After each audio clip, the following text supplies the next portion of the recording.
My world felt very small after I finished school. It was like I was standing on a tiny island, and the sea all around was full of scary things. There was the college sea, and the work sea, and the future sea. Everyone else seemed to have a boat, or at least a life jacket. They were all waving goodbye from the shore, excited to start their new adventures. But I was stuck. My feet felt like they were glued to the sand. The thought of filling in an application form made a horrible feeling crawl up my throat. It felt like a spider was living in my head, spinning webs of worry that tangled up all my thoughts. I couldn't explain it to anyone. Not really. Not even to Dad. He tried his best. My dad. He would leave leaflets for local colleges on the kitchen table, all glossy and full of smiling faces. He'd circle job adverts in the newspaper with a big red pen. "Just have a look, Maisy," he'd say, his voice full of hope. But I couldn't. Looking at them made the spider in my head spin faster and faster. It all started when Mum left. She just packed a bag one Tuesday morning and walked out. She didn't even leave a proper note, just a lipstick kiss on a napkin. After that, the world seemed unsafe. If your own mum could just disappear, what else could go wrong? Everything, I thought. Absolutely everything. So I stayed on my little island of safety, which was mostly my bedroom. I read books and drew pictures in my sketchbook. The characters in my books were brave. They fought dragons and explored new worlds. My drawings were of happy families in sunny gardens, the kind you see on television. I could control those worlds. I could make sure everyone was safe and no one ever left. Outside my window, the real world carried on without me. Cars drove past, people walked their dogs, and life just happened. I felt like a ghost in my own house, watching everything through a frosted glass window, too scared to step outside and join in. My anxiety was a heavy blanket I couldn't shake off. It made my heart beat too fast, like a drum in a marching band that was playing all the wrong notes. It made my palms sweaty and my stomach churn inside out. Dad said I was just a bit of a worrier, that I'd find my feet soon. But it felt like more than that. It was a constant hum of fear, a background noise to my life that never, ever stopped. I wanted to be brave. I wanted to be like the girls in my books. But the spider in my head told me I couldn't. It told me I was useless and that I would fail at anything I tried to do. And most of the time I believed it. Then there was Deryn. He was my only bit of sunshine. Deryn was older than me, already 20. He felt so grown up, so capable. He didn't have time for silly worries like mine because his world was full of real ones. His mum was in prison, a word people whispered but never said out loud. And his dad had passed away a few years ago from a sudden illness that nobody saw coming. It was just Deryn and his two little sisters, Elodie and Piper. He was their mum and their dad all rolled into one. He had left college to look after them, working odd jobs to keep food on the table and the lights on. He never complained, not once. He had the kindest eyes I had ever seen.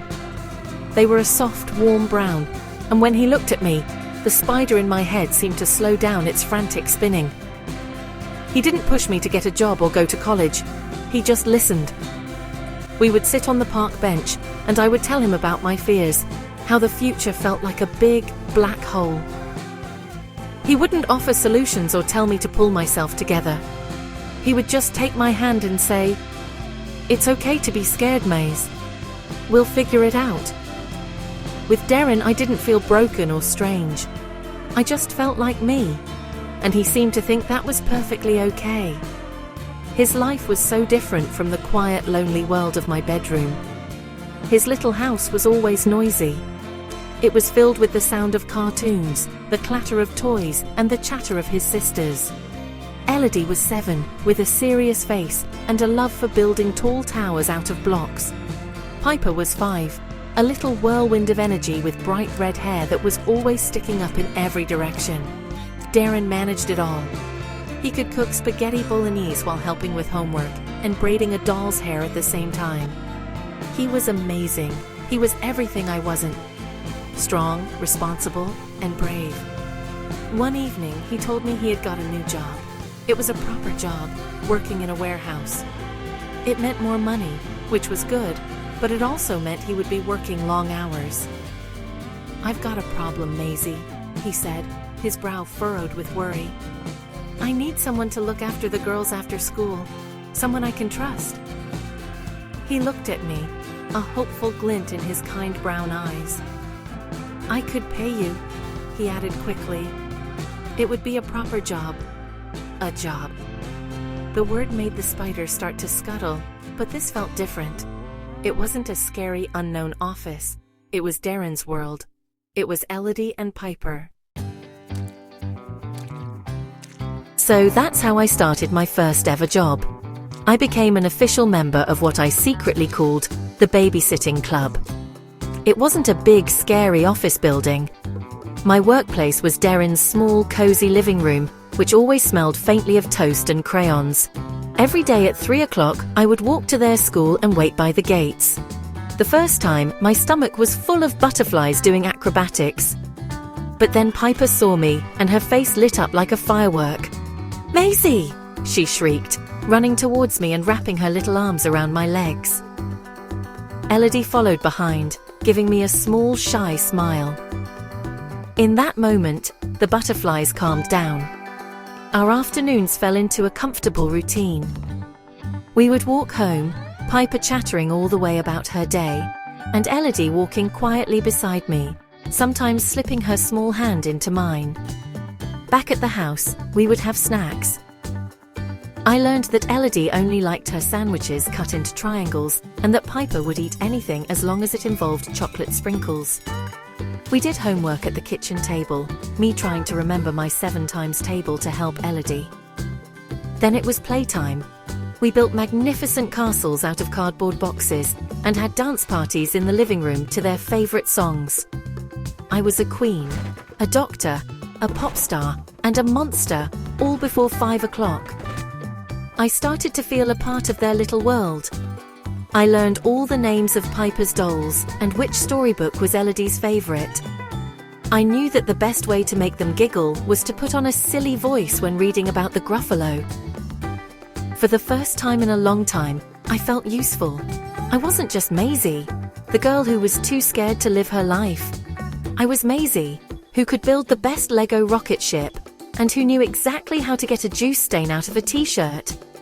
The spider in my head was still there, but its web didn't feel so tight anymore. The laughter of the girls was like sunshine, burning away the dusty old cobwebs. Deryn would come home tired from the warehouse, his face smudged with dirt, but he would always smile when he saw us all together. He'd thank me, and his eyes would tell me he meant it more than words could say. Sometimes he'd bring us all a treat, like a bar of chocolate to share or a new coloring book. I loved those moments. The 4 of us, sitting on the rug, sharing chocolate squares and talking about our day. It felt like a family. It felt like the happy pictures I used to draw in my sketchbook were starting to come to life, right there in Deryn's noisy, messy, wonderful living room. I was starting to feel happy. Most days were full of sunshine and laughter. But one Tuesday, a big grey cloud rolled in and refused to leave. It started with Piper. She woke up grumpy and just got grumpier. She didn't want the breakfast I made her. She didn't want to wear her favourite pink coat. She cried when Elodie accidentally touched her drawing. Nothing I did seemed to be right. I tried everything I could think of. I suggested we play her favourite game. She just shook her head and scrunched up her little face. I offered her a biscuit. She threw it on the floor.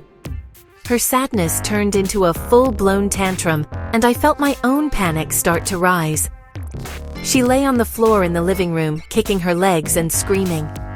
Her face was red and blotchy, and her cries were so loud I was sure the whole street could hear. I knelt beside her, trying to talk to her in a calm voice, but it was like she couldn't hear me. "Piper, what's wrong? Please tell me," I begged, my own voice starting to tremble.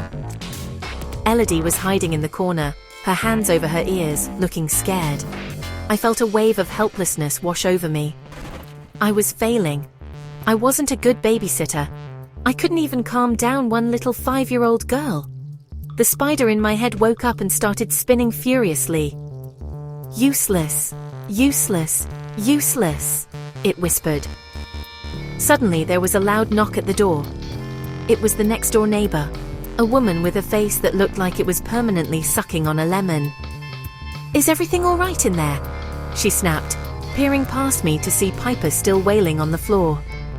"It sounds like someone is being murdered." I tried to explain, to apologize for the noise, but she just sniffed disapprovingly. "Some people just aren't cut out to look after children," she said, her words like sharp little stones. Perhaps her mother should be looking after her. She didn't know about Deryn's mum, but her comment hit me right where it hurt the most. It felt like she could see right through me, right to the scared, useless girl I was terrified of being. After she left, I managed to get Piper to sob herself to sleep on the sofa. I sat on the floor, my arms wrapped around my knees, and just felt empty. The neighbor's words echoed in my head. Some people just aren't cut out for it. She was right. What was I thinking? I was just a silly girl with anxiety. I couldn't even look after myself, let alone 2 small children. My own mum had left me. Maybe she thought I wasn't worth looking after either. The happy feeling I had been building up over the past few weeks crumbled into dust. The spider had won. I was useless after all. When Deryn got home, he found me sitting in the dim light of the living room, just staring at the wall. Piper was still asleep on the sofa, her tear-stained cheek resting on a cushion. Elodie was reading quietly in her room. Deryn took one look at my face and knew something was wrong. "Maisy? What happened?" he asked, his voice soft with concern. I couldn't speak at first. A big lump had formed in my throat. I just shook my head, and a single tear escaped and rolled down my cheek. He didn't press me. He just sat on the floor next to me, close but not touching, and waited. Slowly, haltingly, I told him everything. I told him about Piper's tantrum, about how I couldn't make it better. Then I told him about the neighbor and the cruel things she had said. As I spoke, the tears started to come faster, fat, salty drops that I couldn't stop. "She was right, Deryn," I whispered, my voice choked with sobs. "I'm not cut out for this. I'm useless." I felt so ashamed, so small. I waited for him to agree, to tell me he'd find someone else, someone better, to look after his sisters. I squeezed my eyes shut, bracing myself for the disappointment in his voice. But Deryn didn't agree. Instead, he reached out and gently took my hand. His hand was warm and calloused from work, and it felt so strong and safe around mine. "Don't you ever say that, Maisy," he said, his voice firm but kind. "You are not useless. You are the best thing that has happened to us in a very long time." He told me that everyone has bad days. He told me that even he didn't know how to handle Piper's tantrums sometimes. "She misses her mum," he said quietly. "Sometimes it all just boils over. It's not your fault. It's nobody's fault." He kept hold of my hand and just sat with me in the quiet room. He didn't try to fix me or give me a list of things to do. He just stayed. His presence was a silent promise that I wasn't alone. He told me how much Elodie and Piper adored me. He said that Elodie had started drawing pictures of me in her school books, and that Piper asked every morning if it was a Maisy day yet. His words were like a gentle balm on my wounded feelings. He made me see that one bad afternoon didn't erase all the good ones. He made me feel like maybe, just maybe, the neighbor was wrong. And maybe the spider was wrong too. After that difficult day, something shifted between us. Deryn's support was like a shield. It made me feel stronger, more protected from the sharp edges of the world and the spiky thoughts in my own head. I kept looking after the girls, but I didn't feel so much pressure to be perfect anymore. Deryn had shown me that it was okay to just be human, to have moments when things were hard. When Piper had another grumpy day, I didn't panic. I just gave her a cuddle, put her favorite movie on, and sat with her on the sofa until the storm passed. And it always did. We started spending more time together, not just as a babysitter and a boss, but as us. Deryn, Maisy, Elodie, and Piper. On weekends, Deryn would pack us all into his old, slightly rusty car. We'd drive to the beach, even when it was windy and cold. The girls would run along the sand, shrieking with delight as they chased the waves, their laughter carried away on the wind. Deryn and I would walk behind them, our hands linked together. The cold sea air felt clean and fresh, and it seemed to blow all the dusty worries out of my mind. I felt my lungs fill up with something that wasn't anxiety. It felt a lot like happiness. We had picnics in the park, sitting on a big blanket and eating slightly squashed sandwiches and crisps. We went to the little local cinema on a rainy Saturday and shared a giant box of popcorn between the four of us. In these simple, ordinary moments, I felt a sense of belonging that I hadn't felt since I was a very little girl, before Mum left. I was part of their team. We were a funny, slightly mismatched little group, but we fitted together perfectly. I wasn't on my island anymore. I was standing on solid ground, surrounded by people who cared about me. The spider in my head hadn't disappeared completely. It was still there, tucked away in a corner. But it was much smaller now. It was quiet. The constant hum of anxiety had faded, replaced by the sound of Piper's giggles and the feeling of Deryn's hand in mine. I stopped drawing pictures of imaginary happy families because I was living in one. My world, which had felt so small and scary, was slowly getting bigger. It was filling up with love and laughter and the comforting, wonderful chaos of family life. I felt safe. I felt loved. I felt like I had finally found my place. Life had settled into a happy, comfortable rhythm. The days were full of school runs, playtime, and homework. The evenings were full of shared dinners and quiet moments with Deryn after the girls were in bed. The future didn't seem like a big black hole anymore. It just seemed like tomorrow. Then one morning everything changed. I had been feeling a bit strange for a few weeks. Tired, more than usual. A bit sick in the mornings. I told myself it was just a bug. But a small, nagging thought started to grow in the back of my mind.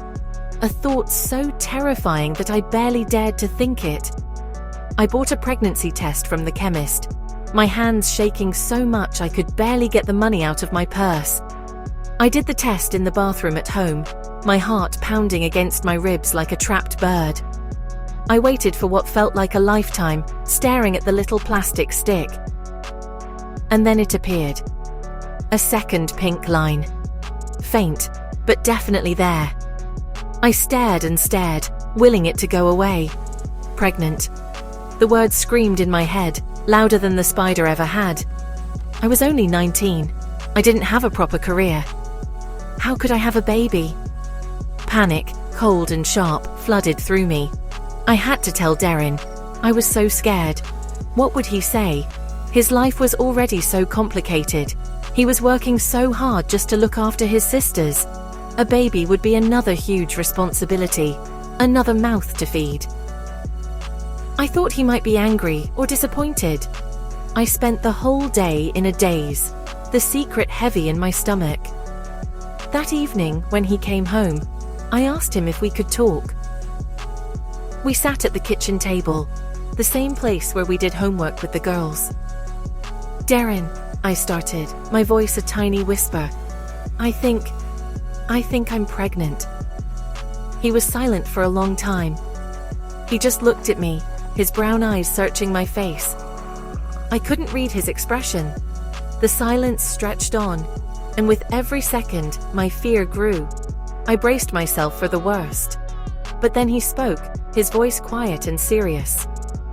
Okay, he said, just that one word. He told me he was scared too. He was honest. He said it would be incredibly hard. He talked about money and space and how tired we would be. He didn't sugarcoat it. But then he reached across the table and took both of my hands in his. "But Maisie," he said, looking right into my eyes, "this is your body and your choice. Whatever you decide, I will support you. We'll face it together." His words were a lifeline. "We'll face it together." It was all I needed to hear. The choice was mine, but I wouldn't be alone. I spent the next few days in a fog of worry. The spider was back, bigger and bolder than ever, whispering all my deepest fears into my ear. How could I be a mum? I was just a kid myself. What if I was a bad mum like mine had been? What if I messed it all up? The weight of the decision felt enormous, like I was carrying a mountain on my shoulders. I talked to my dad. I was so nervous to tell him, but he just wrapped me in a huge hug that smelled of sawdust and tea. "We'll manage, love," he said, his voice thick with emotion. "We always do." With Deryn on one side and my dad on the other, I started to feel a tiny flicker of hope. I thought about the baby growing inside me.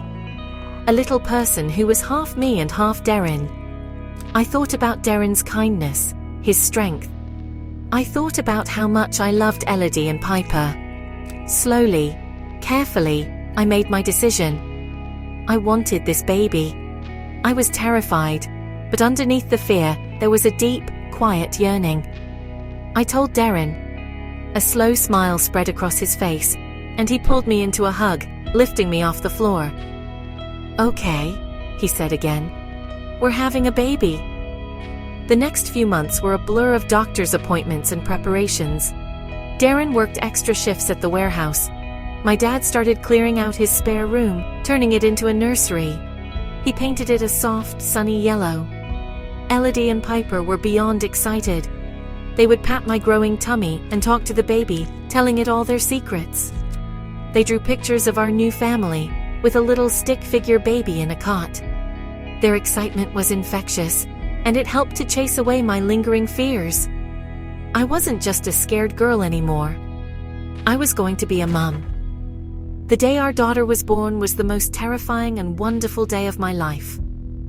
After hours of pain and worry, Deryn holding my hand the entire time, she was finally here.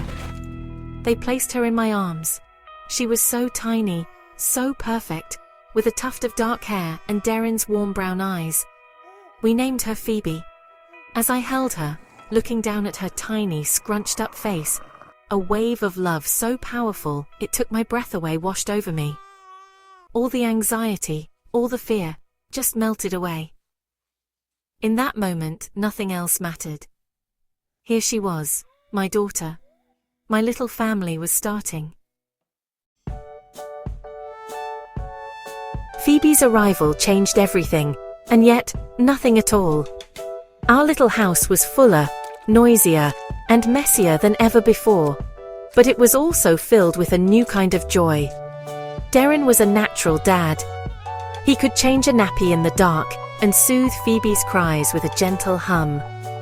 Seeing him hold our tiny daughter made my heart feel like it might burst with love.